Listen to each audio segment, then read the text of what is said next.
Mads Mikkelsen plays a 49-year-old retired contract killer whose own employers start to come out to get him. I wonder where they got that idea. Probably from the books that this film is based on. But you gotta wonder where the author got that idea. Polo was the first Netflix film that I got to see this year, and I was really excited to see it. I saw Sean Chandler's review on it, and I wanted to do a review myself. Now, before I get into anything, I want to make it very clear, this is a hard R movie. This is incredibly dark at some points, with a lot of scenes that I would not recommend for anyone under the age of maybe 15. I know it's rated 18, but I don't know one person who follows those guidelines. Polo was a really enjoyable film for me. I didn't understand that I really liked higher action movies like that because all my family doesn't. So whenever we tried watching one before, I was always been there thinking, wow, I'm actually really enjoying this. But then my family's like, oh my gosh, this is so terrible. But I think I might try to watch a few more because this is the first movie that I really decided to watch on my own time, which has been a lot of fun. Yeah, so I just told you the brief layout of the story or the story premise. It's really, really interesting as a movie goes, and I know Netflix has a really bad reputation of making bad movies. I would actually rate this one higher than our previous movie, the Lego Movie 2.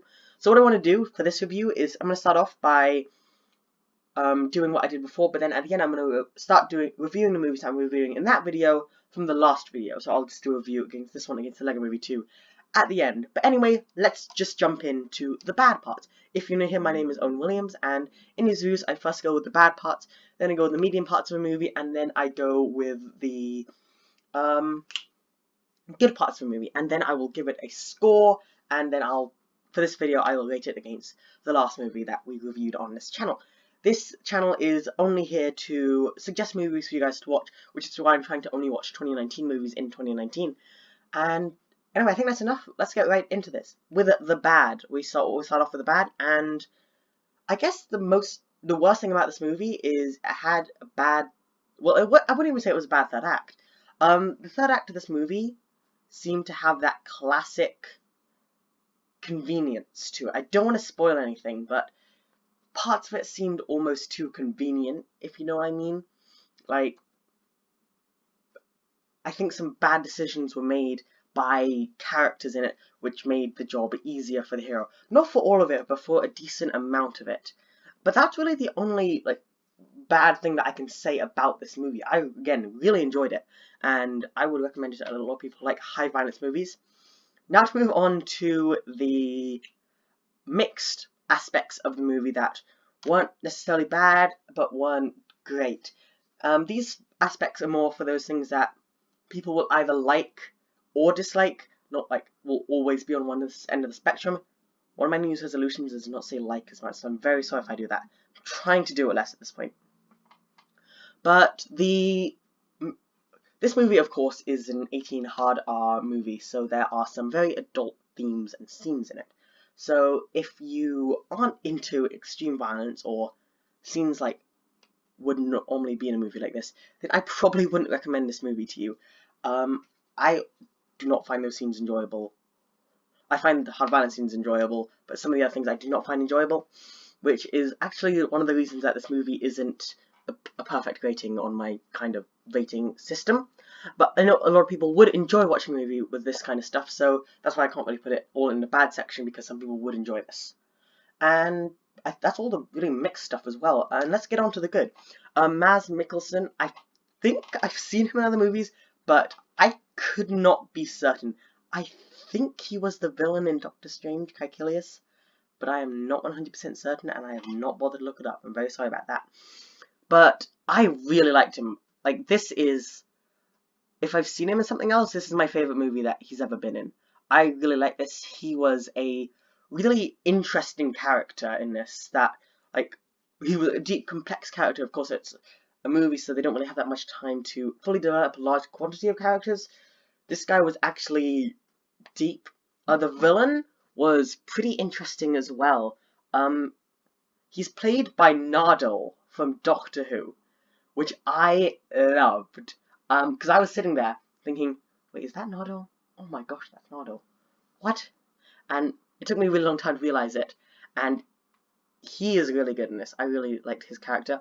Well, he was a villain, and you could actually understand some of his motives, especially towards the end of the movie. At the beginning, he just seemed like comic book villainy, but then towards the end, he seemed a more developed character.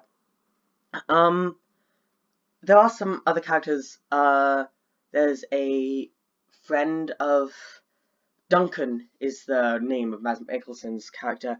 Duncan, aka the Black Ruler, or the Black something or other. Black Emperor, I think it was. And one of the things that I found most striking in this movie, I know I'm getting off topic, I just completely jumped to that, but the thing that I found most interesting in this movie is, towards the beginning, there's a lot of cuts between scenes as they're suddenly like really bright, really colourful, then it's like dark and bleak, and it's really interesting to see the two contrasts, and it was like keeping me engaged in the movie to see the two different sides come in and out in it.